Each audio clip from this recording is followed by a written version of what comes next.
සුබ දවසක් ඔයාලා හැමෝටම.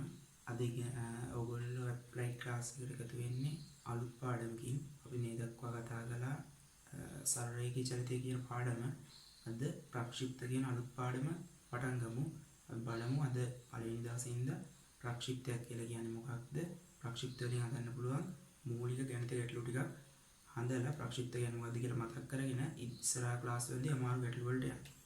හැමෝම දාගන්න පාඩමේ මාතෘකාව ප්‍රක්ෂිප්ත.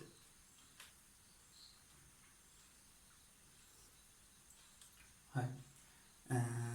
ප්‍රක්ෂිප්තයක් කියලා කියන්නේ මොකක්ද කියලා බලමු. මේ වෙනකොට ඔයගොල්ලෝ ප්‍රක්ෂිප්තයක් කියලා කියන්නේ මොකක්ද කියලා දන්නවත් ඇති. භෞතික විද්‍යාව විෂය සඳහා ප්‍රක්ෂිප්ත කියන්නේ මොකක්ද කියලා තේරෙනවා. මම ආපහු නැවතත් මූලික දැනුමත් එක්ක මතක් කරන්නම්. එතකොට කාට හරි ගැටලුවක් තියෙනවා निराකරණය වෙනවා. මේ වෙනකන් අපි කතා කරලා තියෙන්නේ සරලරේඛී චලිතය. ඒ කියන්නේ පොළොවක පාරක තිරසට වෙන චලිත කතා කරා සහ ගුරුත්වය යටතේ සිදුවන සිරස් චලිත කතා කළා. ඔන්න ඔය චලිත දෙආකාරයෙන් ගැටලු තමයි කලින් පාඩමේ හැදුවේ. ඒතර ප්‍රක්ෂිප්තයක් කියලා කියන්නේ ඇත්තටම ඔය චලිත දෙකේම සංයෝජනයක් වගේ එකක්. බලමු ප්‍රක්ෂිප්තයක් සිදු වෙන්නේ කොහොමද? අපි හිතමු මේ තියෙන පොළොව කියලා. එතකොට අපි හිතමු අංශුවක් ප්‍රක්ෂේපණය කරනවා. එහෙම නැත්නම් විසික් කරනවා. උදාහරණයක් විදිහට ගල් කැටයක් විසික් කරන්න පුළුවන්, බෝලයක් විසික් කරන්න පුළුවන්. ඒ වගේ එතකොට චලිතය වෙන්නේ මෙන්න මේ ආකාරයේ චලිතය. ඔයගොල්ලෝ සාමාන්‍ය ජීවිතේදී සාමාන්‍ය දිනදා ජීවිතේදී දැකලා තියෙනවා. හරි. එතකොට අපි යම්කිසි ආරම්භක ප්‍රවේගයක් සහිතව තමයි මේ ප්‍රක්ෂේපණය සිදු කරන්නේ. මම ගන්නවා මේ ආරම්භක ප්‍රවේගය u කියලා. එතකොට තිරසත් එක්ක යම්කිසි කෝණයක්. මම ඒකයි ඔයගොල්ලන්ට කිව්වේ මේක තිරසට සිදුවන චලිත සහ සිරසට සිදුවන චලිත කියන දෙකේම සංයෝජනයක් විදිහට සිදුවන චලිතයක්.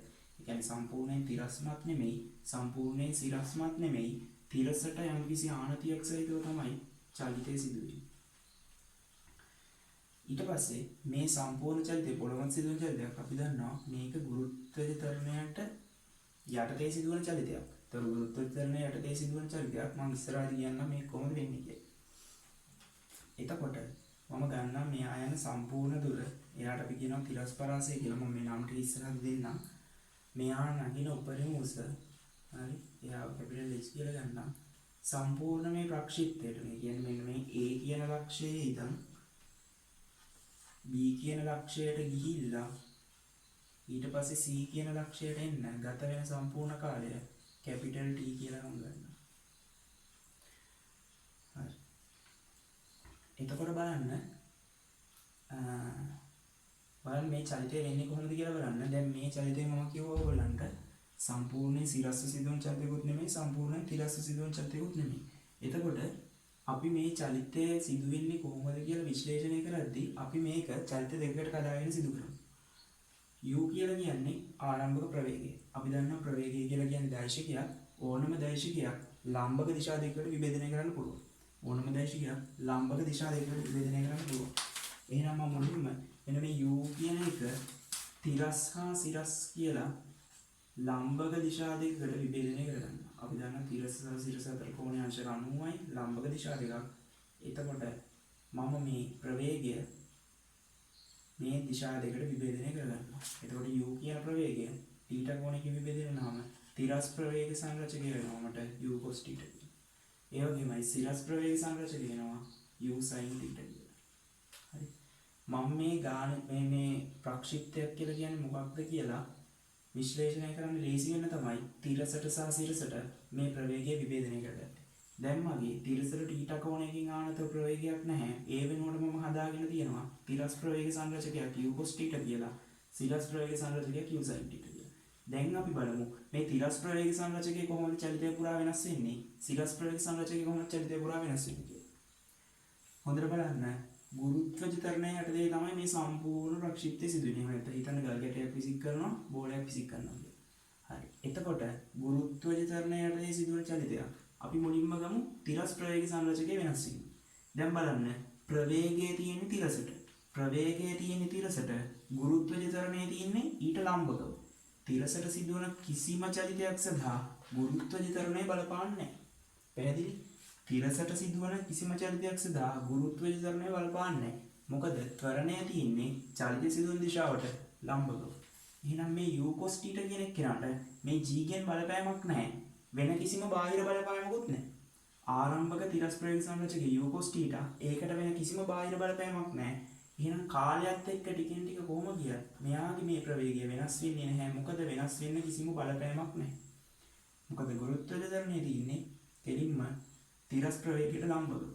එහෙනම් සෑම අවස්ථාවකදීම තිරස් ප්‍රවේග සංරචකයේ කිසිදු වෙනසක් වෙන්නේ නැහැ.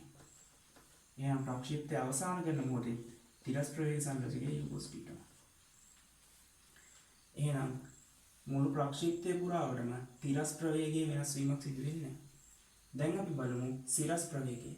මම තිරස් ප්‍රවේගය කතා කළා කිසිම වෙනසක් නැහැ. ඊට පස්සේ කතා කරමු සිරස් ප්‍රවේගය.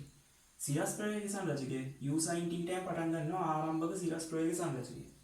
නමුත් එයා ගුරුත්වාකර්ෂණ ත්වරණයට එරෙහිව සිදුවන චලිතයක්. අපි ඉස්සෙල්ලා කතා කළා ගුරුත්වාකර්ෂණ ත්වරණයටදී සිරස් චලිතය. ඒතකොට ආරම්භක ප්‍රවේගයක් සහිතව සිදුවන චලිතයක් ගුරුත්වාකර්ෂණ ත්වරණයට එරෙහිව සිදුවෙනවා. ගුරුත්වාකර්ෂණ ත්වරණයට එරෙහිව සිදුවන චලිතයක්. එතකොට මෙයාගේ ප්‍රවේගය මොකද වෙන්නේ? ටික අඩු වෙනවා. මොකද ධන දිශාවට මන්දනය. අඩු වෙලා ප්‍රවේගය ශූන්‍ය වෙලා නැවතත් පල්ලෙහාට වැටෙනවා ඍණ දිශාවට ත්වරණය. දැන් ඉගෙන ගන්න තියෙන්නේ. එතකොට මේ ප්‍රවේගය ටික අඩු වෙලා ප්‍රවේගයේ ශූන්‍ය අවස්ථාවක් එනවා. ඒ අවස්ථාව ගන්න මෙන්න මේ අවස්ථාවේදී ප්‍රවේගය ශූන්‍යයි. සිරස් ප්‍රවේග සංරචකය ශූන්‍යයි. සිරස් ප්‍රවේග සංරචකය ශූන්‍යයි. එහෙනම් මේ ප්‍රවේගයට වඩා යම්කිසි අඩු ප්‍රවේගයක් තමයි මෙතන තියෙන්නේ. මෙතන තියෙන ප්‍රවේගය ටික අඩු වෙලා ඇවිල්ලා යන්න පුළුවන් උපරිම උසේදී ප්‍රවේගය ශූන්‍ය වෙනවා. මොකද මේ හිතන්න මේ ප්‍රවේග සංරචකයේ චලිතය නිකන් ගුරුත්වයටදී සිරස් චලිතයක් කියලා හිතන්න. මේක පොළොවක වෙන තිරස් චලිතයක්. ඔය දෙකේ සංප්‍රයුක්ත චලිතයක් තමයි මෙන්න මේ ආකාරයේ ප්‍රක්ෂිප්තයක් කියලා කියන්නේ. එතකොට සිරස් ප්‍රවේගය ටික අඩු වෙලා ශූන්‍ය වෙනවා. ඊට පස්සේ ආපහු පොඩ වැඩි වෙලා නැවතත් ලබා ගන්නවා ආරම්භක ප්‍රවේග සංරචකයේම දිශාව වෙනස් කියලා. එහෙනම් මෙන්න මේ ආකාරයේ චලිතයකට තමයි අපි ප්‍රක්ෂිප්තයක් කියලා කියන්නේ. එතකොට ප්‍රක්ෂිප්ත ගැටලු විසඳනකොට අපිට බෑ මෙන්න මේ ආකාරයේ චලිතයක් සදා විසඳන්න ගණිත ගැටලු විසඳීම පහසු සඳහා අපි ලම්බක දිශා දෙකකට මේක විභේදනය කරගෙන ආරම්භක ප්‍රවේගයේ ලම්බක දිශා දෙකකට විභේදනය කරගෙන තමයි අපේ ගණිත ගැටලු විසඳන්නේ. පැහැදිලිද එතකොට? ඒතර ප්‍රක්ෂිප්තයක් සිදු වෙන්නේ කොහොමද කියලා පැහැදිලිද? ප්‍රක්ෂිප්තයක් කියලා කියන්නේ තිරසට යම්කිසි ආනතියක් සහිතව සිදු කරන චලිතයක්. ඒ චලිතය විශ්ලේෂණය කරන්න එහෙම අමාරු හින්දා අපි තිරස් දිශා දෙකට වෙන වෙනම අරගෙන විශ්ලේෂණය කරනවා. තිරස් ප්‍රවේග සංරචකයේ කිසිම විටක වෙනසක් වෙන්නේ නැහැ. මොකද ගුරුත්වාකර්ෂණයට ලම්බකව තියෙන්නේ. සිරස් ප්‍රවේග සංරචකයේ ගුරුත්වාකර්ෂණයට එරෙහිව සිදු වෙනවා. ටික ගිහිල්ලා ප්‍රවේගය ශූන්‍ය වෙලා නැවත වැඩි වෙනවා. පැහැදිලි? හරි. අපි ඉගෙන ගන්න ඕනේ වචන ටික ඉගෙන ගමු. u කියන එක නා ඊට පස්සේ u cos θ ඊට පස්සේ u sin θ ඊට පස්සේ θ u කියලා කියන්නේ මොකද්ද? ආරම්භක ප්‍රවේගය. u cos θ කියලා කියන්නේ මොකද්ද? ආරම්භක ප්‍රවේගයේ තිරස් සංරචකය. තිරස් සංරචකය. u sin θ කියන්නේ මොකද්ද? ආරම්භක ප්‍රවේගයේ සිරස් සංරචකය. θ කියලා කියන්නේ මොකද්ද? ප්‍රක්ෂේපණ. ආරම්භක ප්‍රවේගය කියලා කියන්නේ ප්‍රක්ෂේපණ ප්‍රවේගය කියන එකමයි. ආරම්භක ප්‍රවේගය කියලා කියන්නේ මේක ප්‍රක්ෂේපණ ප්‍රවේගය කියන එකමයි. අපි ඒක ප්‍රක්ෂේපණ ප්‍රවේගය කියලා ලියාගමු. මොකද මේ ප්‍රක්ෂිප්තයන්නේ ප්‍රක්ෂේපණ ප්‍රවේගය. මේකත් ප්‍රක්ෂේපණ ප්‍රවේගයේ සිරස් සංරචකය. ප්‍රක්ෂේපණ ප්‍රවේගයේ සිරස් සංරචකය. මේක ප්‍රක්ෂේපණ කෝණය. පැහැදිලි? එතකොට අපිට තව ඉගෙන ගන්න තියෙනවා r කියන්නේ මොකද්ද? h කියන්නේ මොකද්ද? t කියන්නේ මොකද්ද? හරි. එතකොට t කියලා කියන්නේ මම දන්නවා. ඒකට අපි කියනවා පියාසර කාලය කියලා. පියාසර කාලය. h ට කියනවා උපරිම උස. r ට කියනවා තිරස් පරාසය. ඉක්මනට නෝට් එකක් දාගන්න. මේ ප්‍රක්ෂේපය ඇදලා මේ ඉස්සරහට මේව ඇඳ ගන්න. මේක සටහන ඇඳ ගන්න. ඊට පස්සේ අවශ්‍ය නම් ටිකේ සටහනක් දාගන්න. ඊට පස්සේ අපි බලමු කොහොමද මේකෙන් ගණිත ගැටලු විසඳන්නේ කියලා. හරි, මම හිතනවා ඔයගලන්ට ප්‍රක්ෂිප්ත ගැන මූලික සංකල්පය පැහැදිලි. අපි චලිත දෙකක් වෙන වෙනම ප්‍රක්ෂිප්තයේ තනි චලිතයේ චලිත දෙකකට වෙන් කරගෙන කොහොමද වෙන්නේ කියලා බැලුවා. ඉක්මනට මේක නෝට් කරගන්න.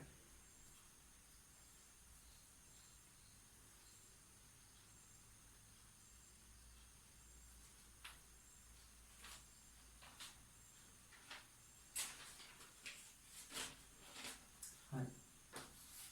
අපි බලමු දැන් මේ කොහොමද මේ ප්‍රක්ෂිප්ත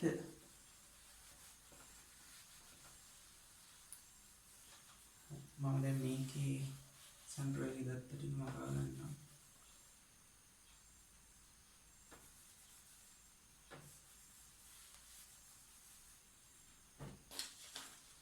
මම මේ මූලික තියරි ටික කියලා දීලා ඉවරනාට පස්සේ ඔයගලන්ට මේ ප්‍රක්ෂිප්තයේ තිරස් සහ සිරස් චලිත ප්‍රක්ෂිප්තයේ තිරස් චලිතය කියලා කියන්නේ මෙන්න මේ සිදුවෙච්ච චලිතය. සිරස් චලිතය කියන්නේ උඩට සිදුවෙච්ච චලිතය. ඔය දෙකට වෙන වෙනම ප්‍රයෝගික අවස්ථාවේ අඳිනවා. අපි මේ මූලික සිද්ධාන්ත ටික අවසන් කරගන්න. හරි. එතකොට මම සාමාන්‍ය ප්‍රක්ෂිප්ත ගැටලු වල මෙන්න මේ වගේ මූලික දේවල් ටික හොයන්න ඕගලන්ට පුරුදු වෙන්න ඕනේ. ප්‍රක්ෂිප්ත ගැටලුවක් විසඳන්නේ චලිත සමීකරණ පාවිච්චි කරලා. චලිත සමීකරණ හතර ඔයගොල්ලෝ දන්නවා, මම ඒක උගන්වන්න යන්නේ නැහැ නැවත. අපි බලමු මෙන්න මේ උපරිම උස. උපරිම උස අපි බලමු. මෙන්න මේ h කියන උපරිම උස කීයද කියලා. එතකොට h කියන එක කියලා මේ a b c චලිතය. a ඉඳන් b දක්වා කියන මෙතන උපරිම උසට යනවා. b ඉඳන් c දක්වා කියන මෙතන මෙතන යනවා. එහෙනම් මට පුළුවන් නේද? a ඉඳන් b ට මෙහෙම පැහැදිලිව ලියන්න. පේපර් එකේ මෙහෙම පැහැදිලිව ලියන්න ඔයගොල්ලෝ කරන දේවල්. ඒතර තමයි බලන කෙනාට ලස්සනට බලන්න පුළුවන්. a ඉඳන් b ට ඉහළට දැම්මොත් v වර්ග සමානයි u වර්ග ධන 2as. බලන්න මොකක්ද ඉන්නේ කියලා. a ඉඳන් b ට ඉහළට v බිඳුවයි අපි දන්න උපරිම ලක්ෂ්‍යද v බිඳුවයි. u කියලා කියන්නේ දැන් මේ u එහෙම නෙමෙයි. මොකද a ඉඳන් b ට ඉහළට තමයි අපි චලිත සමීකරණ දාන්නේ. ඒකයි මම කියේ ප්‍රක්ෂේප ගැටලුවයි. කොහොපි ඉහළට තමයි සමීකරණ ලියන්නේ නැත්නම් තිරසට තමයි සමීකරණ ලියන්නේ. මොකද අපිට ආනතව සමීකරණ ලියන්න බෑ. හරි, ආනතව සමීකරණ ලියලා ගැටලුව විසඳන එක අපහසුයි. ඒකින්ද සිරස්ව ඉහළට. එතකොට v වර්ග සමාන u වර්ග කියලා කියන්නේ. එතකොට ආරම්භක ප්‍රවේගයේ සිරස් සංරචනය. u sin θ සම්පූර්ණ වර්ගය ඍණ වෘත්තතලයට එන්නේ 2g h. එහෙනම් මට මෙතනින් h කියන එක අර්ථ කරගත්ත හැකි. u වර්ග sin වර්ග θ බෙදීම 2g කියලා. හරි. අපි බලමු ඊට පස්සේ උපරිම උස යෑමට ගත වූ කාලය. ඒක මට හොයන්න පුළුවන්. a ඉඳන් b දක්වා ඉහළට v සමානයි u ධන ht දෙන්නවා. v කියලා කියන්නේ බිඳුවයි, u කියලා කියන්නේ u sin θ ඍණ g මම t1 කියලා ගන්නවා. මම ගන්නම් t1 කියලා මෙන්න මේ පළවෙනි උපරිම උසට යන ගත වෙච්ච කාලය, t2 කියලා ආපහු අනිත් පැත්තට එන ගත වෙච්ච කාලය. එතකොට මට t1 කියන එක ගන්න පුළුවන්. u sin θ බෙදීම g කියලා. ඉක්මන් ලියගන්න.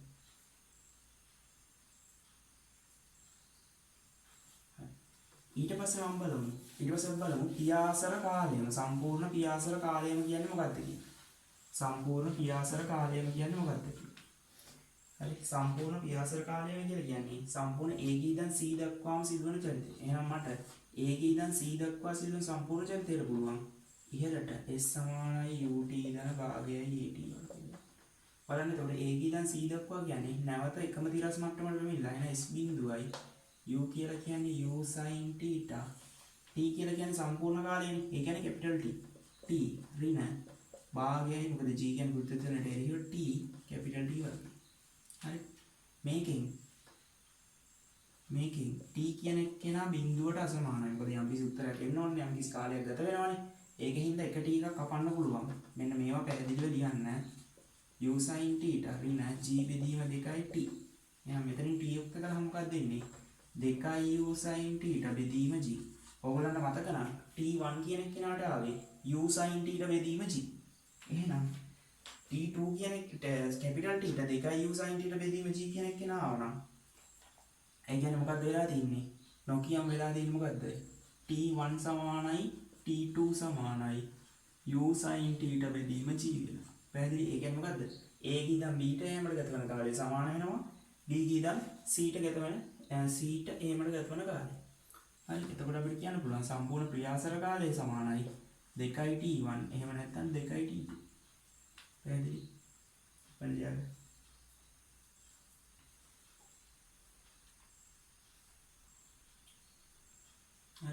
ඒ කියන්නේ සම්පූර්ණ පියාසර කාලය නැවතත් මේ කාල දෙක එකතුවට සමානයි.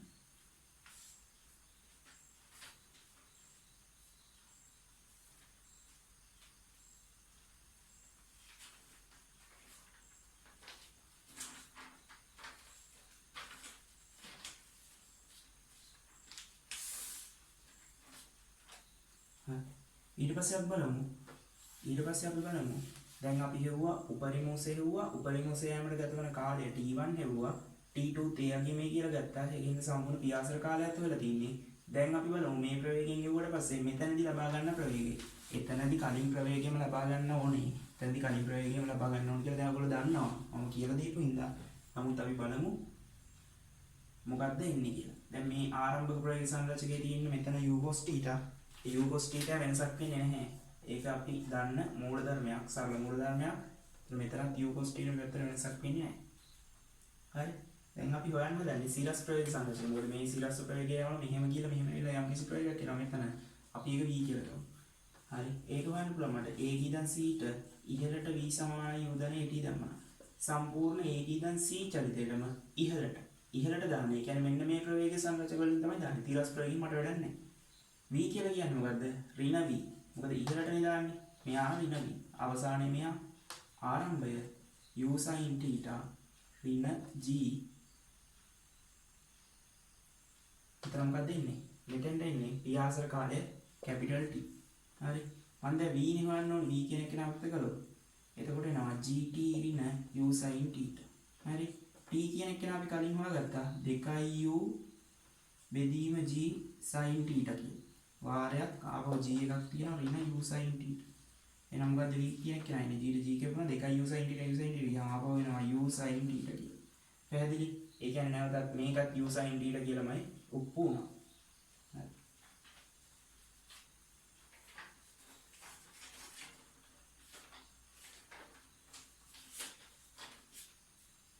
හරි. ඒ කියන්නේ මගේ මෙතන අවසාන ප්‍රවේග සංරචකය කොහොමද එන්නේ නැවතත් මේ පල්ලෙහාට තියෙන v කියන්නේ නැවතත් මෙහාට තියෙන u sin θ. හරි. එතකොට මේ පැත්තට u sin θ u cos θ තිබ්බ සම්ප්‍රයුක්ත එක u නා මෙතනත් u cos θ u sin θ තියෙනවා. එහෙනම් මෙයා පතිත වෙන බිමට පතිත වෙන ප්‍රවේගය කියන්නේ නැවතත් මේ දෙකේ සම්ප්‍රයුක්තය. මේ දෙකේ සම්ප්‍රයුක්තය කියන්නේ u තිරසට θ කෝණය. පැහැදිලි? මෙතනින් ගිය විදිහටම මෙතනින් අදිනවා.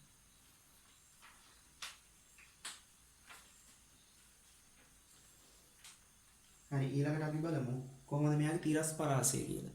කොහොමද මෙයාගේ තිරස් පරාසය කියන්නේ? අපි හෙව්වේ නැත්තේ මොකද්ද? හෙව්වේ නැත්තේ මොකද්ද? අපි දැන් හෙව්වා මෙයා යන්න පුළුවන් උපරිම උස කීයද? උපරිම උස යාමට ගත වන කාලය හෙව්වා. ඊට පස්සේ සම්පූර්ණ පියාසර කාලය හෙව්වා. ඒ යන්න ගත වන කාලය වගේ දෙගුණයක් කියලා ආවා. ඒ කියන්නේ යාමට ගත වන කාලය එමට ගත වන කාලයයි මුළු කාලයට සමානයි කියලා ගත්තා. ඊට පස්සේ නැවත පොළොවට ළඟාවෙන ප්‍රවේගය හෙව්වා. දැන් අපිට හොයන්න ඉතුරු වෙලා තියෙන්නේ මෙන්න මේ තිරස් පරාසය විතරයි. පැහැදිලි? එන්නේ තිරස් පරාසය විතරයි. එහෙනම් මේ තිරස් පරාසය හොයන්න නම් කොහොමද අපි ලියන්නේ? බලන්න තිරස් පරාසය හොයන්න නම් තිරසට මේ සමීකරණ ලියන්න. හරි? මේක අපිට සමීකරණ ලියන්න පුළුවන් ඕනම කොටසක් සදා එක්ක ඉහළට එක්ක තිරසට. ඉහළට ලියුවොත් ගුරුත්වාකර්ෂණ චලනයට එරෙහිව සිදුවන චලිතය. තිරසට ලියුවොත් ත්වරණයක් නැහැ. නිකන් සිදුවන චලිතය. එහෙනම් මම ලියන්නේ මොකද්ද? a ගේ ඉඳන් c දක්වා තිරසට. දැන් ලියන්නේ තිරසට. S සමානයි ut. මොකද ගුරුත්වාකර්ෂණයේ බලපෑමක් නැහැ. භාගයේ gt වර්ගයක් එන්නේ. ඒක S කියලා කියන්නේ එකම r. u කියලා කියන්නේ මොකද්ද? තිරස් ප්‍රවේග සංරචකයේ u cos θ. t කියලා කියන්නේ මොකද්ද? Capital T. මොකද සම්පූර්ණ චලිතේ කැපිටල් T කියන කෙනාට අපිට ආවා 2u බෙදීම g වරක් sin θ කියලා. හරි.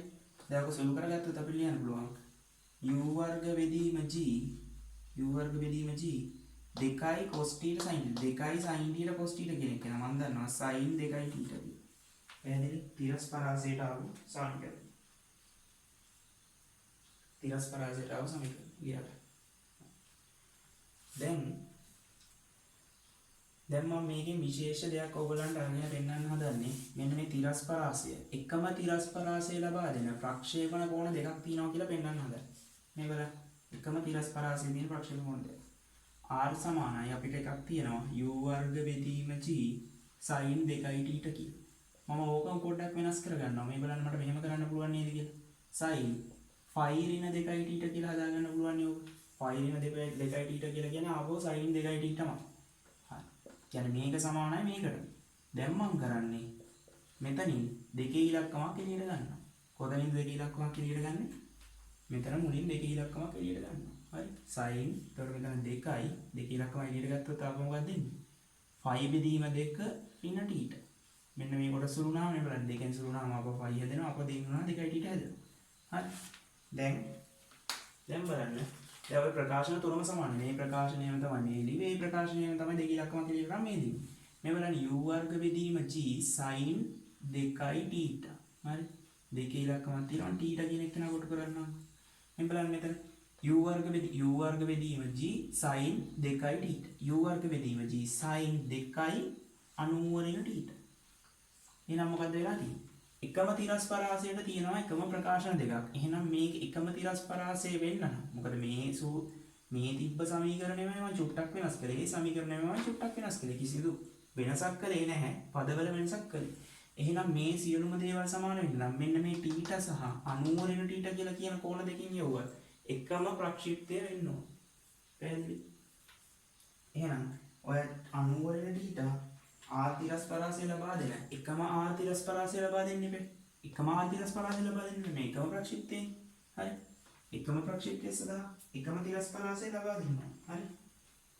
අපිට ලියන්න පුළුවන් කින්ද මොකද්ද?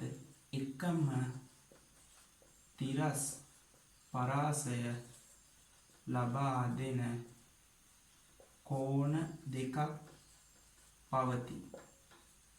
ඒවා θ හා 90 ඍණ θ වේ. එන ඕනම ප්‍රක්ෂිප්තයක් අපි දන්නවා ප්‍රක්ෂිප්තය ප්‍රක්ෂේපණය කරන සුළු කෝණකින්. එතකොට ප්‍රක්ෂේපණ කෝණය 30 නම් 60න් යවුවත් එම ආරම්භක ප්‍රවේගයෙන්ම පැහැදිලි එම ආරම්භක ප්‍රවේගයෙන්. එම ආරම්භක ප්‍රවේගයෙන් යවුවත් එකම තිරස් පරාසය තමයි ලැබෙන්නේ. පැහැදිලි එකම තිරස් පරාසය තමයි ලැබෙන්නේ. එහෙනම් 45න් යවුවත් 30න් යවුවත් 60න් යවුවත් එකම තිරස් පරාසය. එතකොට අපි හිතමු 50න් යවුවත් 90 ඍණ 50 කියන්නේ 30යි. 50න් යවුවත් 40න් යවුවත් 90 ඍණ 50 කියලා කියන 40යි.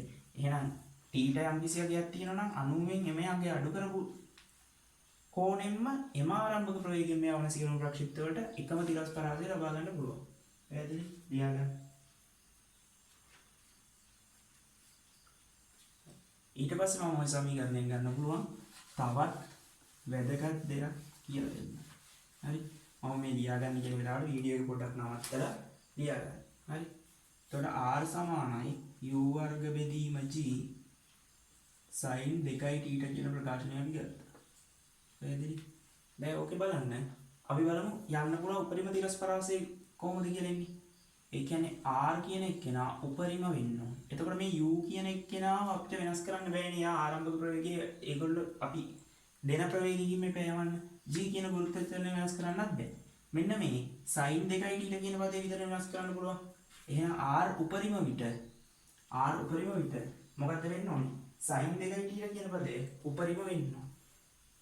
ඒ කියන්නේ u වර්ග බෙදීම g sin 2t කියන පදේ මොකද්ද වෙන්න ඕනේ? උපරිම වෙන්න ඕනේ. හරි. එහෙනම් r උපරිම විට sin 2t උපරිම වෙනවා. sin 2t උපරිම කියන්නේ කීයද? sin 2t ගන්න පුළුවන් උපරිම අගය 1යි. හරි. එහෙනම් sin 2t කියලා කියන්නේ 1 කියලා කියන්නේ sin කීයද? sin 90. හරි. එහෙනම් 2t කියලා කියන්නේ නිසා කීයද? 5 බෙදීම 2. හරි. t කියලා කියන්නේ කීයද? 5 බෙදීම 4. ඒ කියන්නේ මොකද්ද? උපරිම තිරස් පරාසයක් ලබා දෙන්න නම් ඕගොල්ලෝ අංශක 45කින් තමයි ප්‍රක්ෂිප්තය ප්‍රක්ෂේපණය කරන්න ඕනේ.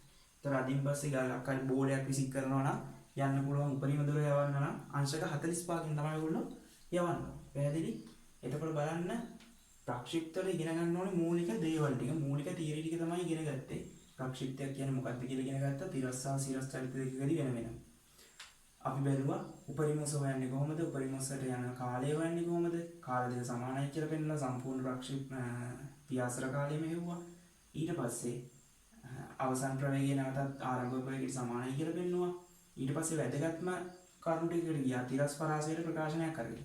තිරස් පරාසයට ප්‍රකාශනයක් කරගෙන අපි පෙන්නුවා එකම තිරස් පරාසය ලබා දෙන කෝණ දෙකක් තියෙනවා. θ සහ අනුවරිණ θ කියලා.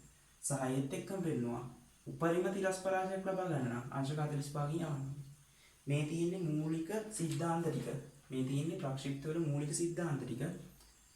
දැන් අපි කොහොමද ප්‍රක්ෂිප්තයේ තිරස් චලිත දෙක සඳහා ප්‍රයෝග කළ ප්‍රස්ථාර දෙක වෙන වෙනම අඳින්නේ කියලා බලලා ගණිත ගැටළු වලට පැහැදිලි තියාගන්න.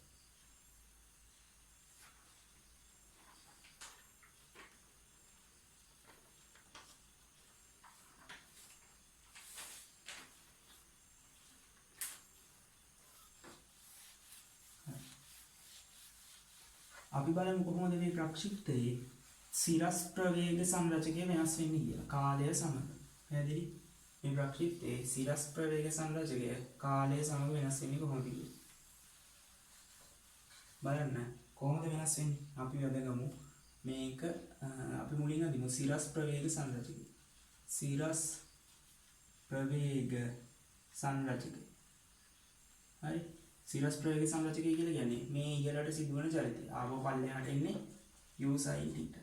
පැහැදිලි? අපි ඒකට අදිමු ප්‍රවේග කාල ප්‍රස්ථාරය. හරි? ප්‍රවේග කාල ප්‍රස්ථාරය. බලන්න මොකක්ද වෙන්නේ? සිරස් ප්‍රවේග සංරචකය කියන්නේ සිරස්ව සිදුවන චලිතය. ඒතකොට ගුරුත්වජ ත්වරණයට එරෙහිව සිදුවන්නේ චලිතය. ආරම්භක ප්‍රවේගය u sin θ. ඉහළට සිදුවන සියලුම චලිත ධන, පල්ලෙහාට සිදුවන සියලුම චලිත ඍණ. ඒවා කියලා දීලා තියෙනවා. u sin θ න් ආරම්භක ප්‍රවේගයෙන් චලිත වෙනවා. ටික ප්‍රවේගය අඩු වෙනවා. ඒ කියන්නේ මොකද? ධන දිශාවට ඉහළට සිදුවන සියලුම ධන දිශාවට මන්දනය. ගුරුත්ව ත්වරණය යටතේ. ඊට පස්සේ මොකද වෙන්නේ? ප්‍රවේගය නැවත එන්නේ වැඩි වෙලා කලින් ප්‍රවේගයෙන් ලබා ගන්නවා ඍණ දිශාවට. ධන දිශාවට මන්දනයක් සිදු වෙනවා. ඍණ දිශාවට ත්වරණයක්. ඉහළට සිදුවන ධන දිශාවට මන්දනයක්, ඍණ දිශාවට ත්වරණයක්. එහෙනම් ධන දිශාවට මන්දනයේදීම ඍණ දිශාවට ත්වරණය හඳුන්වන්නේ.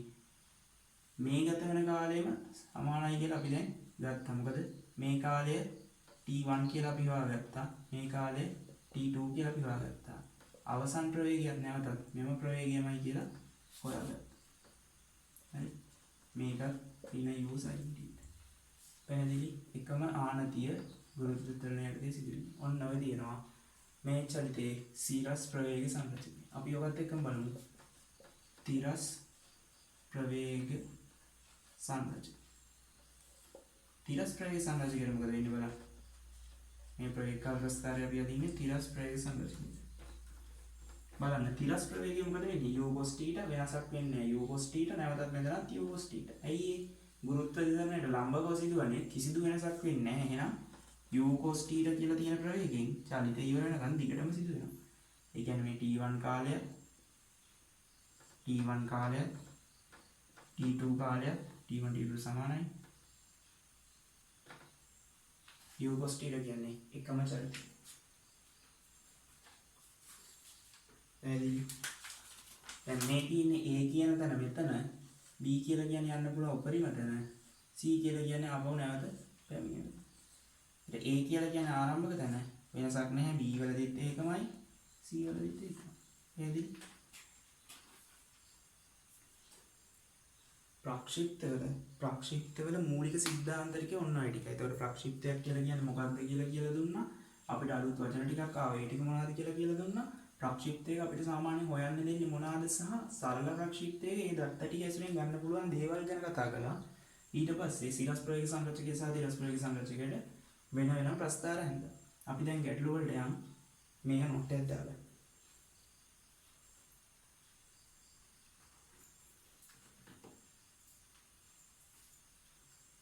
ඉවරයි ටියුට් එකේ 4 වෙනි ගාන හදන්න ගන්න.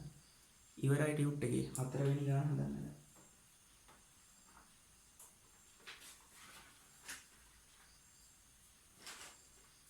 මොකද කියන්නේ ටියුට් එකේ 4 වෙනි ගාන? ටියුට් එකේ 4 වෙනි ගාන.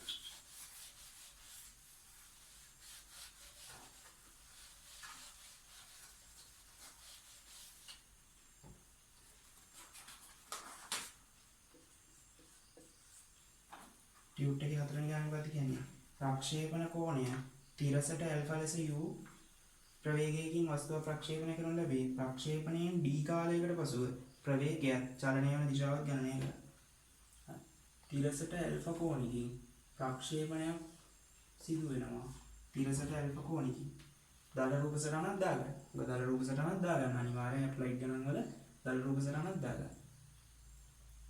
එතකොට මේ ප්‍රක්ෂිප්ත කියන පාඩම අනිවාර්යෙන් ලකුණු 75 ගානක් හැමදාම එන්නේ නැහැ. එසේ එකක් අවුරුදු 4-5කට සැරයක් තමයි එන්නේ ලකුණු 50ක වගේ. නමුත් කෙටි ප්‍රශ්නයක් ගොඩක් වෙලාවට හැමදාම එනවා. නමුත් සියලුම ගණන් වලදී ඉස්සරහට තියෙන ගති විද්‍යාව ගණන් වලදී ඕගලන්ට අවශ්‍ය වෙන මූලික සිද්ධාන්ත දින පාඩම තමයි ප්‍රක්ෂිප්ත කියන්නේ. එතකොට අපි තිරසට ඇල්ෆා ලෙස u ප්‍රවේගයකින් යවනවා. හරි. d කාලයකට පස්සේ ප්‍රවේගය අපි හිතමු d කාලයකට පස්සේ b කියන තැනට වෙනවා කියලා සාධාරණ තැනකට. එතකොට මෙයා ආරම්භ ප්‍රවේගය බලන්න මොකද වෙන්නේ? දැන් අපිට ඕන ආරම්භ ප්‍රවේගය දැක්ක ගමන් අපිට ඒක දිශා දෙකකට වෙන් කරගන්න පුළුවන්. u cos alpha තිරස් සංරචකයේ u sin alpha සිරස් සංරචකය. පැහැදිලි? ගණන් හදන්න ලේසි නෙමෙයි. දැන් එතකොට මේ තියෙන d කාලයකට පස්සේ b කියන අවස්ථාවට ඇවිල්ලා. හරි? නමුත් එයාගේ කොයි කාලේ වුණත් තිරස් ප්‍රවේග සංරචකය වෙනස් වෙන්නේ නැහැ. සිරස් එකේ යම්කිසි ප්‍රමාණයක් අඩු වෙලා මම ගන්නවා b කියලා. එතකොට අපෙන් අහන්නේ මොකද්ද? d කාලයකට පස්සේ වස්තුවේ ප්‍රවේගයත් චලනය වන දිශාවත්. වස්තුවේ ප්‍රවේගය අපිට හොයාගන්න පුළුවන් නේ. තිරස් ප්‍රවේග සංරචකය වෙනස් වෙන්නේ නැහැ. සිරස් එක හොයන්න ඕනේ. එහෙනම් මොකද කරන්නේ? a ඉඳන් b ට ඉහළට දාන්න ඕනේ v සමානයි u ධන at. v කියලා කියන්නේ හොයන්න ඕනේ කියනවා. u කියලා කියන්නේ u sin alpha. ඍණ ගුරුත්වාකර්ෂණයට දෙල් සිදු වෙන්නේ. කාලය d කියලා දීලා තියෙනවා. එහෙනම් v කියන එක කෙනාව දන්නවා දැන්. හරි. එහෙනම් මේ අවස්ථාවේ ප්‍රවේගය. අපි දැන් මේ v කියලා කියන්නේ මොකද්ද? d කාලයකට පස්සේ සිරස් ප්‍රවේග සංරචකය. ඒ වගේම තිරස් ප්‍රවේග සංරචකයක් තියෙනවා u cos alpha කියලා. ඒවා වෙනස් වෙන්නේ නැහැ. එහෙනම් අන්තිම සිරස් ප්‍රවේග සංරචකයක් තියෙනවා v. ඒ කියන්නේ u sin alpha ඍණ gd කියලා. තිරස් ප්‍රවේග සංරචකයක් තියෙනවා u cos alpha. හරි. එහෙනම් මෙන්න මේ ස්පර්ශීය ප්‍රවේගය. මේක තමයි ඇත්ත ප්‍රවේගය. ඒ කියන්නේ මේ ඇත්ත ඒ d කාලයේ ඊළඟට යාගේ තනි ප්‍රවේගය. සහ ඒකේ යම් කිසි කෝණයකින් හැදලා තියෙන්නේ. මේ ඇල්ෆා කෝණය නෙමෙයිනේ. එන්න කෝණය අඩු වෙලා මෙතෙන්දි බිඳුව වෙනවනේ. හරි. ඔන්න ඔය දෙකද මෙන්න මේ ප්‍රවේගය. මම මේ ප්‍රවේගය ගන්නම් එතකොට v0 කියලා.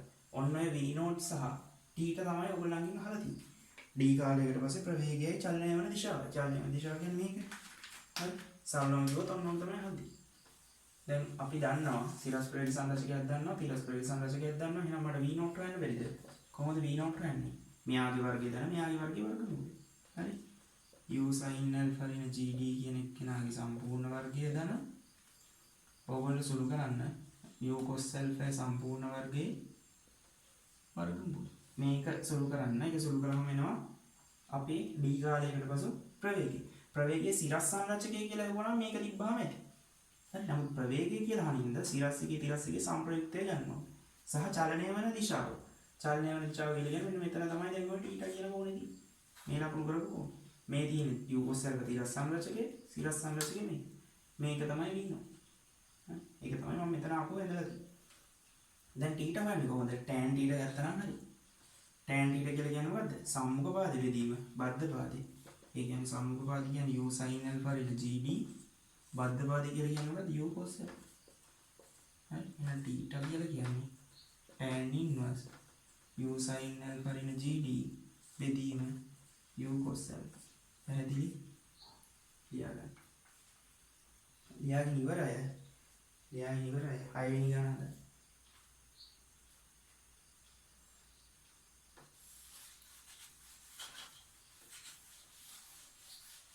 අපි බලමු. අපි අද මූලික ගණන් ටිකක් හදන්නේ. මොකද මූලික සංකල්ප ටික වලට යන්න එන්නේ ඉස්සරහ ලබන සතියේ අපි අමාරු ගැටලු ටිකක් හදන්න. ටියුට් එකේ 6 වෙනි ගණන.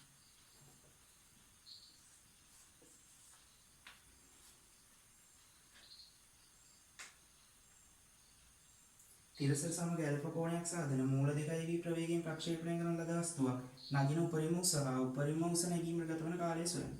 නැවතත් දල රූප සරණක් දා ගන්නවා. ප්‍රක්ෂිප්තය තිරසට ඇල්ෆා කෝණයක් සාදනවා මූල දෙකයි v ප්‍රවේගයකින් යවන්නේ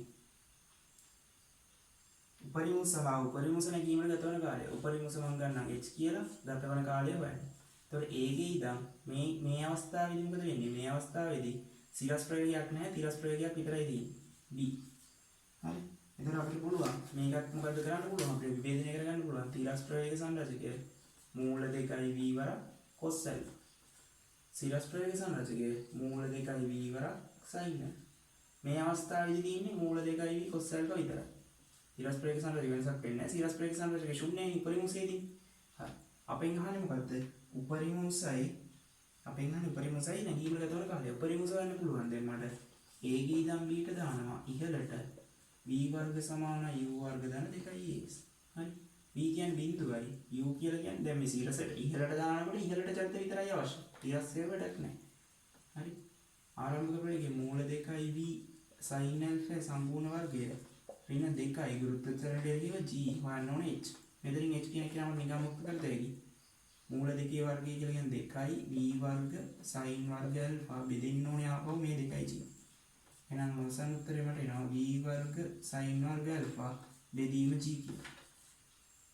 නැගින උපරිම උස. උපරිම උස නැගීමට ගත වන කාලය. ගත වන කාලය හොයන්න පුළුවන් මට. a ගේ ඉඳන් b ට ඉහළට v සමානයි u ධන at දැම්මා. v කියන්නේ බිඳුවයි. u කියන්නේ මූල 2යි v sin alpha ඍණ g කාලය t. එහෙනම් t කෙනෙක් කියනවා මූල 2යි v sin alpha බෙදීම g. උපරිම උස නැගීමට ගත වන කාලය. මේ මූලික ගණන් සරල ගණන් ගොඩක් පාඩම් මතක් වෙන්න ඕනේ ඉඳලා දන්නේ. සංයුක්ත ගණිතයේ සංකීර්ණ ගැටළු වලට අපි ඉලක්ක තියෙනවා. ලියන්න.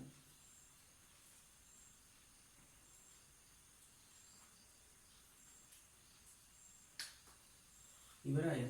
7 වෙනි ගාන try කරන්න.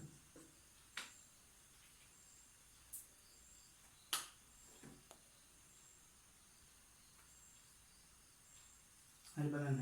මොකද්ද 7 වෙනි ගාන කියන්නේ? ප්‍රක්ෂේපණ කෝණයේ අංශක 60ක් වන අයුරින් 20යි මූල 3 ප්‍රවේගයෙන් ප්‍රක්ෂේපණය කරන ලද වස්තුවක පියාසර කාලයයි තිරස් පරාසයයි. ප්‍රක්ෂේපණ කෝණයේ අංශක 60ක් වන අයුරින්.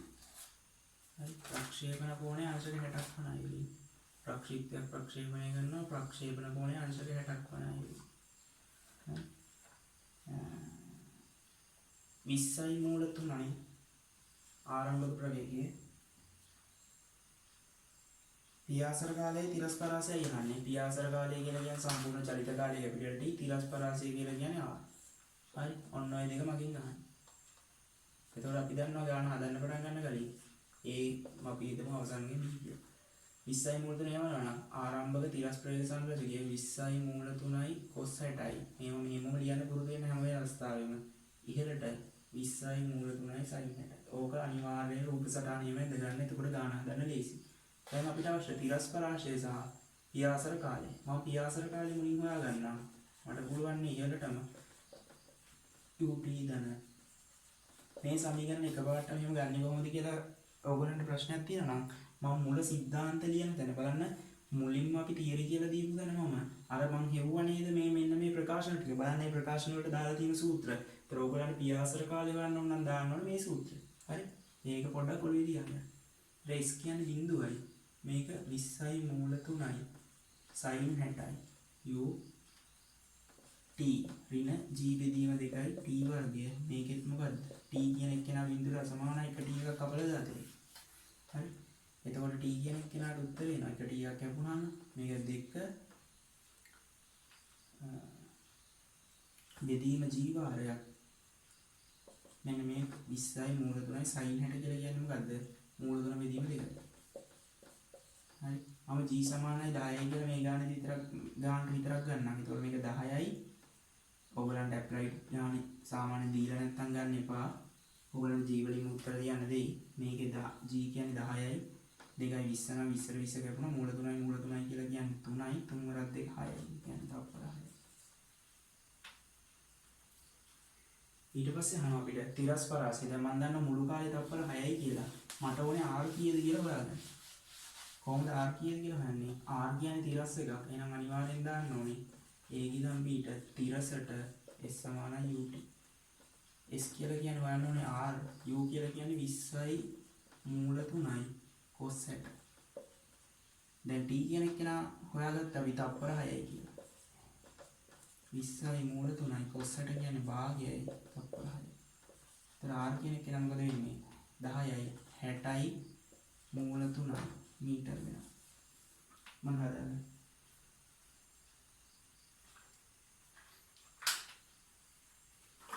ඉවරයි හදන්න 10 වෙනි ගාන.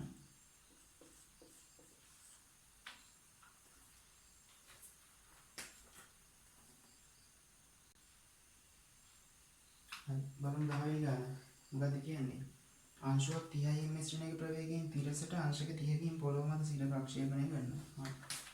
අංශුව පොළොව මත ඉඳන් ප්‍රක්ෂේපණය කරනවා. තිරසට අංශක 30යි ආරම්භක ප්‍රවේගයක් 30යි.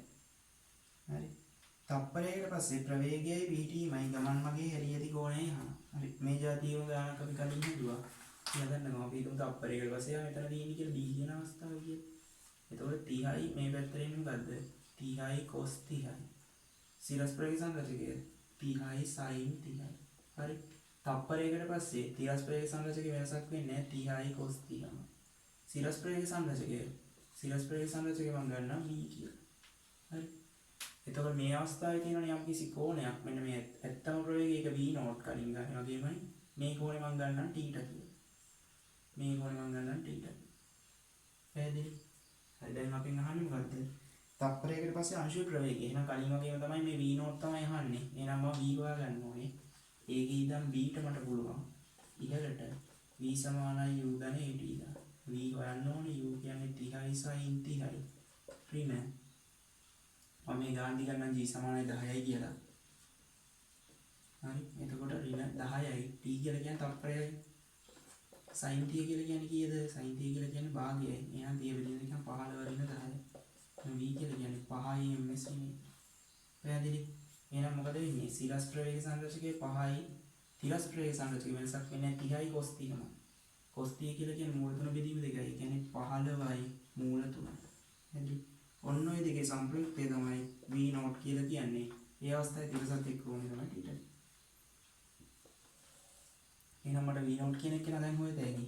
මේ දෙකේ වර්ගවල වර්ගමූල. 5 වර්ගය ධන 15යි මූල 3 සම්පූර්ණ වර්ගයේ වර්ගමූල. හරි. සුළු කරලා ගන්න උත්තරේ.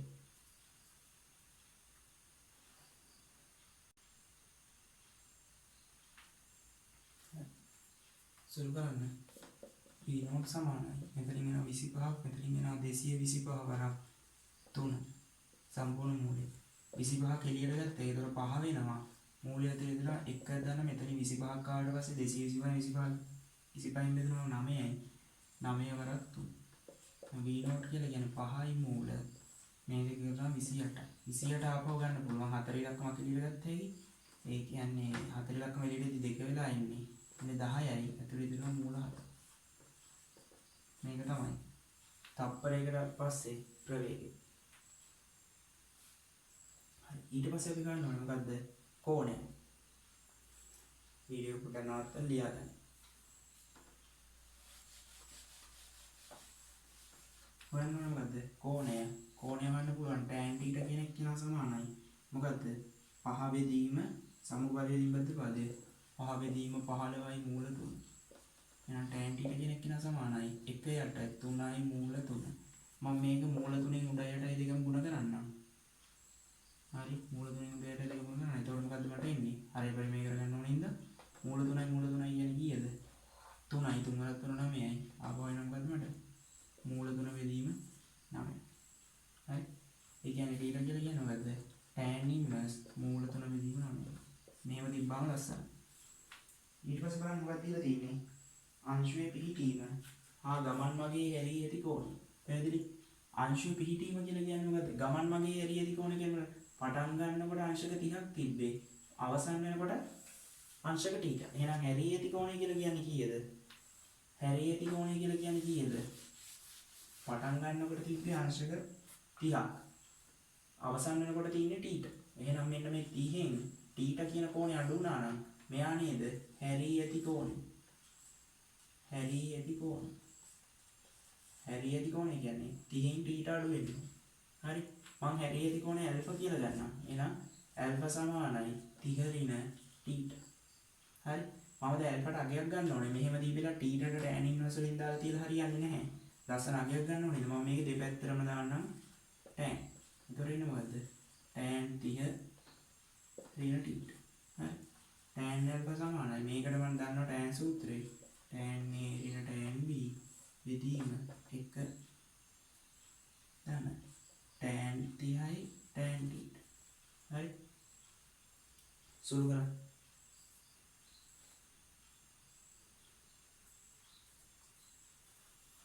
සුළු කරන්න. tan θ කයගේ දන්නවා මූල 3 බෙදීම 9යි කියලා. මූල 3 බෙදීම 9යි tan θ. tan θ කියන්නේ මූල 3 බෙදීම 9යි. හරි. එතකොට tan alpha කියලා කියන්නේ tan 30 කියලා කියන්නේ කීයද? ඒකට මූල 3යි. tan θ කියලා කියන්නේ මූල 3 බෙදීම 9යි. මෙයා එක දන එකයට මූල 3 වරක් මූල 3 බෙදීම 9. බලන්න සුළු නම් මොකක්ද වෙන්නේ කියලා. මෙතන පොදු වරයක් ගන්න. මෙතන 9 මෙතන පොදු වරයක් ගන්න. පොදු වරයක් ගත්තාම 9 රින මේ පැත්තට වුණා මූල 3 3යි 9 3ක් ගියාම 6යි. 6 බෙදින්න ඕනේ මූල 3 වරක් 9 මෙතන. ඉතින් යට ටිකේ මේකට මේ කැපිලා යනවා. 9 ඉලක්කමක් උඩට එනවා. 1.10ක් උඩට එනවා. මේ සම්පූර්ණ එක බෙදීම මොකක්ද දෙන්නේ? බෙදීම 10 බෙදීම 9. හරි. ඒ කියන්නේ මොකද්ද? 6 බෙදීම මූල 3 වරක් 9 9 ඉලක්කම උඩට යනවා 10 ඉලක්කම පල්ලෙහාට යනවා 9ට 9 කැපෙනවා 6ට කැපදේ කියන්න දෙකෙන් 3 බෙදීම 5යි මූල 3යි පැහැදිලි tan alpha හරි tan alpha තව උසුල් කරතයි මූල 3 උඩට ගත්තේ ඊමට එහෙනම් tan alpha කියන එක කියනකොට මට අන්තිමට එනවා මූල 3 බෙදීම 5යි එහෙනම් හැරී ඇති කෝණය alpha කියලා මම ගත්තා හින්දා ඒක සමාන වෙනවා tan inverse මූල 3 බෙදීම 5ට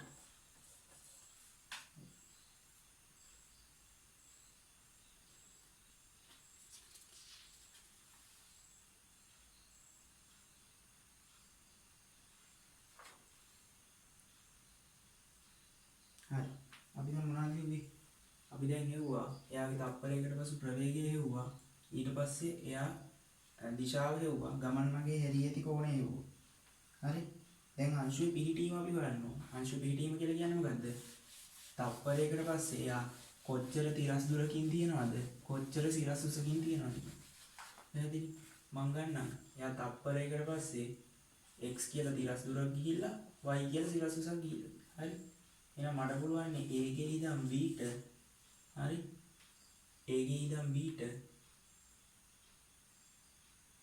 දැන් මේ v කියන්නේ 5යි කියලා අපි දන්නවනේ ඉහළට දාන්න පුළුවන් v වර්ග සමානයි u වර්ග ධන 2x v කියලා කියන්නේ 5යි කියලා මම හොයාගත්තා එහෙනම් 5 වර්ග කියන්නේ 25යි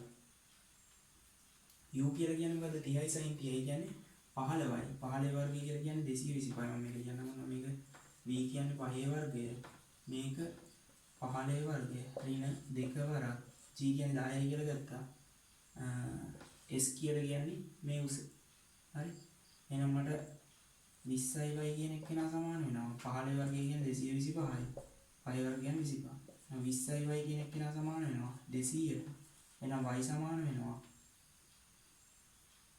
මීටර 10යි මීටර 10ක් ඉහළින් තියෙනවා අපි x දුරත් හොයන්න ඕනේ කොච්චර x කියන එක කෙනා කොච්චර x දුරකින් තියෙනවද හරි එයාව හොයන්න පුළුවන් a ගේ ඉඳන් b චලිතයට මේ ඉහළට යන්නේ දැන් දාපේ a ගේ ඉඳන් b ගේ චලිතයට තිරස්ව s සමානයි u හරි s කියලා කියන්නේ හොයන්න ඕනේ x u කියලා කියන්නේ 30යි cos 30යි 30යි cos 30යි cos 30 කියලා කියන්නේ මූල 3 බෙදීම 2යි t කියලා කියන්නේ හොයාගත්ත මේ තප්පරයකට පස්සේ කාලය තප්පරය කියලා අපි දන්නවා හරි එහෙනම් x කියලා කියන්නේ මොකද්ද 15යි මූල 3යි මීටර. එහෙනම් පිහිටීම මොකද්ද තප්පරයකට පස්සේ? තප්පරයකට පස්සේ පිහිටීම මොකද්ද? තප්පරයකට පස්සේ පිහිටීම. තප්පරයකට පසු 15යි මූල 3යි මීටර. තිරස් දුරකින් 10යි මීටර. සිරස් උසකින් පිහිටයි. පැහැදිලි? දාගන්න ඉවරය 11 වෙනි ගාන හදන්න.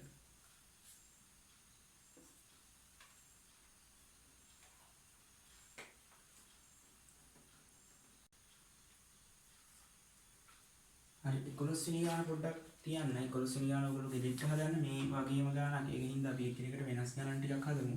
ඔයගලන්ට මේ ජාතියම ගානක් අය හදන්න පුළුවන් හින්දා 12 වෙනි ගාන හදන්න බලන්න. 12 වෙනි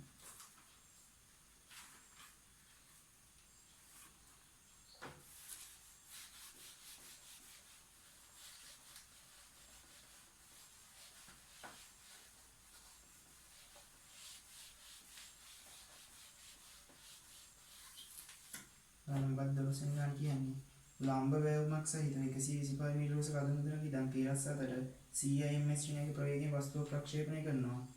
සමබීමට පතිත වීමට ගත වන කාලයක් බිම් පතිත ස්ථානයේ පාමුලේ දුරත් මේ වෙනකම් කලේ පොළවේ ඉඳන් ප්‍රක්ෂේපණය කරන්නේ. දැන් මොකද කරන්නේ? ඔන්නෝම යම්කිසි උසක ඉඳන් මෙතන ඉඳන් තමයි ප්‍රක්ෂේපණය කරන්නේ.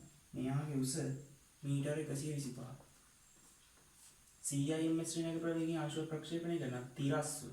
තොර ප්‍රක්ෂිප්තයක් අපි දන්න ප්‍රක්ෂේපණ ප්‍රවේගය ඉන්නේ CIMS ශ්‍රේණියක තිරස්ව. එතකොට සිරස් ප්‍රක්ෂේපණ ප්‍රවේගයක් නෑ, ආරම්භක ප්‍රවේගයක් නෑ. මෙයා මෙහෙම ගිහලා වැඩ. හරි. එතකොට ආරම්භක මේ බලන්න. ආරම්භක තිරස් ප්‍රවේග සංරචකය 100යි. ආරම්භක තිරස් ප්‍රවේග සංරචකය 100යි. ආරම්භක සිරස් ප්‍රවේග සංරචකය 0. හරි. ඊට පස්සේ මෙයා සිරස්ව පල්ලෙහාට යන හින්දා ටික ගිහලා මෙතෙන් ප්‍රවේගයක් ලබා ගන්නවා. මේ 100ට කිසිදු වෙනසක් වෙන්නේ නැහැ. එයා එහෙමම තියෙනවා.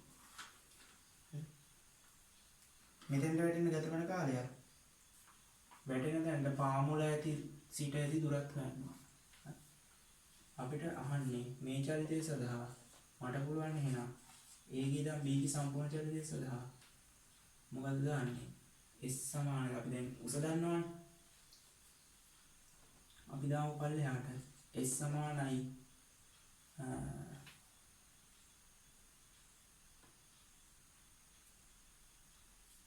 UT ධන භාගයයි AT වර්ග. බලන්න S කියලා කියන්නේ පල්ලෙහාට දාන්නේ 125යි.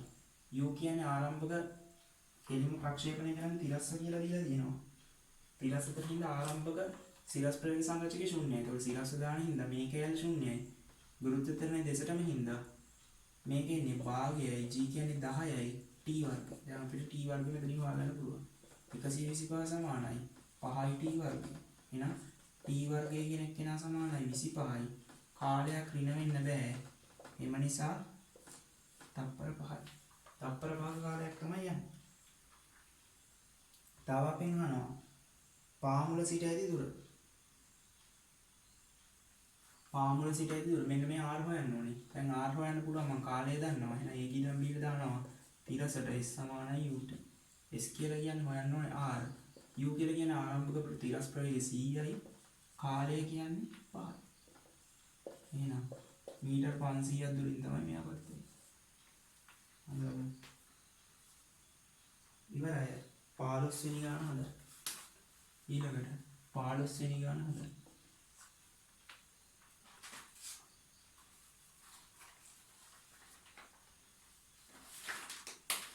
හරි බලන්න 15 වෙනි ගානේ මොකද්ද කියන්නේ?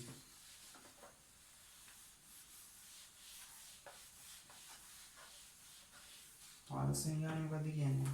CIMS නේ ප්‍රවේගයේ තිරසට අංශක 30කින් පොළොව මත පිට ඉඳන් උණ්ඩයක් ගොඩනැගිල්ලක කොපුණන් උසකින් වැඩිද? හරි. පොළොව මත පිට ඉඳන් යවන්නේ CIMS ශ්‍රේණියකින් තිරසට අංශක 30කින්.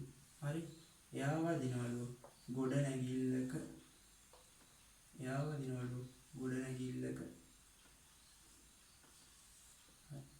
එතකොට තිරසට අංශක 30කින්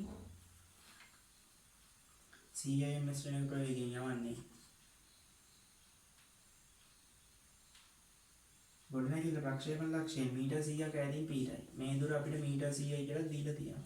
අපෙන් අහන්නේ මෙන්න මේ h කියන උස කීයද කියලා. ඒතර අපි දන්න චලිතය A ගේ ඉඳන් B දක්වා සිදුවන චලිතය. හරි. දැන් මේකෙත් මම කරන්නේ ආරම්භක තිරස් ප්‍රවේග සංරචකය 100යි cos 30. ආරම්භක සිරස් ප්‍රවේග සංරචකය 100යි sin 30. හරි. දැන් මගෙන් අහන්නේ මෙන්න මේ h. එහෙනම් මම මුලින්ම මොකද කරන්න ඕනේ? ගත වෙන කාලය හොයාගන්න ඉබේ. ගත වෙන කාලය හොයාගත්ත හැකි කොහොමද? A ගේ ඉඳන් B ට තිරසට දාලා. මොකද මට 100යි කියලා දීලා තියෙනවා S සමානයි U ට. එතකොට 100 සමානයි U කියලා කියන ආරම්භ තිරස් ප්‍රවේග සංරචකය 100යි cos 30යි. T කියලා කියන්නේ ගත වෙන කාලය. හරි බලන්න 100ට 100 ගුණා. T කියලා කියන්නේ මොකද්ද එතකොට? 100ට 100 ගුණා T කියන්නේ 1ට cos 30. cos 30 කියලා කියන්නේ මොකද්ද? මූල 3 බෙදීම 2යි. එහෙනම් T කියලා කියන්නේ 2 බෙදීම මූල 3. මේක තමයි ගත වෙන කාලය. අපෙන් අහන්නේ මෙන්න මේ h කියන උස. බලන්න h වන්නේ කොහොමද කියලා.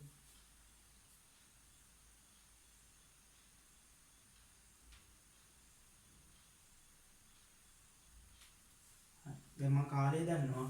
මම මොකද කරන්නේ? මේ h හොයන්න ඕනේ. එහෙනම් a ගේ ඉඳන් b දක්වා ඉහළට දානවා.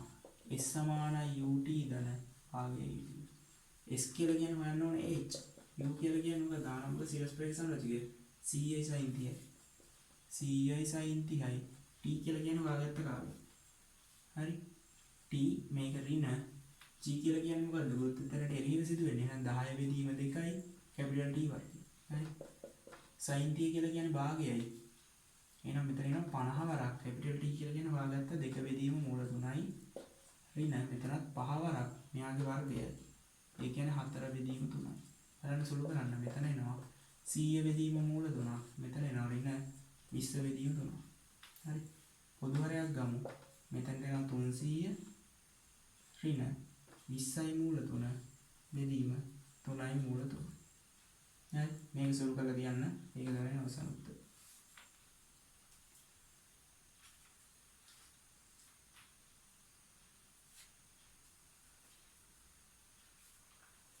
ඉවරයි. 19 වෙනි ගාන හදන්න.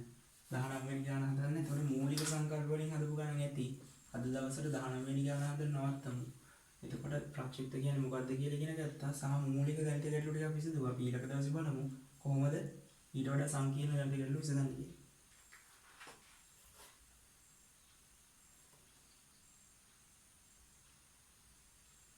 හරි බලමු 19 වෙනි ගාන. ප්‍රක්ෂිප්තය තිරස් මට්ටමකට h/s p ලක්ෂයක් කරා ළඟා වීමට ගතවන කාලය t1ද ඉන්පසු තිරස් මට්ටමට යාමට ගතවන කාලය t2ද යම්කිසි ප්‍රක්ෂිප්තයක් සිදු වෙනවා කියලා අපිට දීලා තියෙනවා. මෙන්න ප්‍රක්ෂිප්තයේ අපිට කියනවා h කියන උසකට යාමට ගතවන කාලය. මෙන්න මේ h කියන උසකට යාමට ගතවන කාලය t1 කියලා තියෙනවා. හරි. t1 කියලා තියෙනවා. ඉන්පසු තිරස් මට්ටම කරා ළඟා වීමට ගතවන කාලය t2 කියලා දීලා තියෙනවා. ඉන්පසු ඒ කියන්නේ මෙතන ඉඳන් ඊට පස්සේ t2 කියලා කාලයක් යනකොට නැවත ආරම්භක පිටීමට එන්නේ. පැහැදිලි? නැවත ආරම්භක පිටීම. අපිට බව පෙන්වන්න කියලා තියෙනවා. h සමානයි gt1 t2 බෙදීම 2යි. හරි. අපිට දැන් මේකේ ප්‍රවේග මුකුත් දීලා නැහැ. නමුත් අපිට ගාන හදන්න බෑ මොකොත් නැතුව අපි ut කියලා අතින් දාගමු ප්‍රවේග සමගිය. හරි. එතකොට මෙතන a h උසකට ගියාම v අවසානයට ආව c. මම මුලින්ම මේකේ u කියන එක්කෙනා මේ u t ට අතින් දාගත්ත හින්දා මම a ගේ ඉඳන් c ට සම්පූර්ණයෙන් ඉහළට දාන්නම් s සමානයි ut ධන භාගයට. මොකද එහෙම දාන්නේ? s බිඳුවයි නොදන්න පදයක් එන්නේ නැහැ. u කියලා කියන්නේ එතකොට මේක u තිරස් ප්‍රවේග සංරචකය u cos θ සිරස් ප්‍රවේග සංරචකය u sin θ.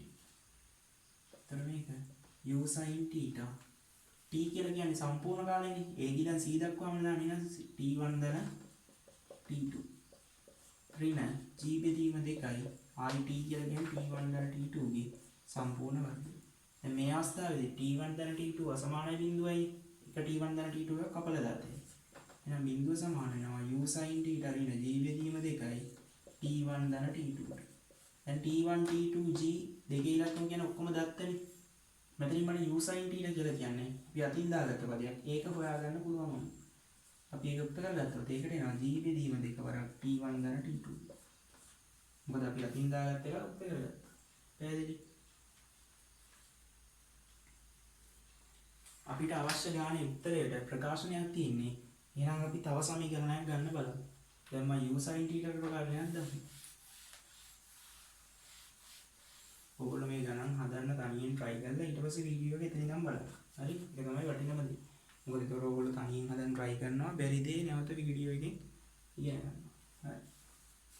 දැන් මම u sin θ දානවා. දැන් u sin θ දාන්න ආපහු සිරස සමීකරණ ලියුවොත් මට ඒක මග හරව ගන්න පුළුවන්. ඒ ගින් c ට ලියුවා. ඒ ගින් b ටත් ලියමු. s සමාන ut ධන භාගයයි. s කියලා කියන්නේ මොකද්ද? h. u කියලා කියන්නේ මොකද්ද? ආරම්භක ප්‍රවේගය. u sin θ t කියලා කියන්නේ a ගින් b ට නම් t1 නේ. t1 ඍණ g බෙදීම 2යි t1 වර්ග. දැන් මෙතන තියෙනවා u sin θ කියලා පදේ. අනිත් ඔක්කොම පද මම දන්න පද. එහෙනම් ඒකට දානවා මේ පදේ. හරි. u sin θ වෙනකොට ගත්තා මොකද්ද? g බෙදීම 2යි t1 ධන t2. වතාවක් මේ t1 එනවා. ඍණ g බෙදීම 2යි t1 වර්ගය එනවා. දැන් මම මෙන්න මේකම කළා දාන්න u sin θ වලට වෙන්නේ. දැන් බලන්න මම දන්න දත්ත වලින් සමීකරණයක් ආවා. මේක සුළු කළා නම් හරියි. මුලින්ම මම කරන්නම් g බෙදීම දෙක පොදුයිනේ. දෙකේ ඉලක්කමෙන් ගුණ කරලා g ගෙන් බෙදා ගන්නම්. එතකොට දෙකේ ඉලක්කමෙන් ගුණ කරලා මේ පැත්ත 2h වෙනවා. g ගෙන් බෙදලා දැම්මොත් මේ පැත්ත g වෙනවා. හරි. මෙතන ඉතුරු වෙනවා t1 ධන t2 වාරයක් t1 ඍණ t1 වර්ග. හරි. මොකද්ද මට කරන්න පුළුවන්? t1 මේක සුළු කරමු. t1 වර්ග ධන t2 t1 ඍණ t1 වර්ග. එන්න මේ පදේ කැපිලා යනවා. t2 t1 ඉතුරුක් ඉතුරු වෙනවා. මේ පැත්තෙන් ඉන්නේ මොකද්ද එතකොට? 2h බෙදීම g මේ පැත්තෙන් මෙතනින් එනවා t1 t2.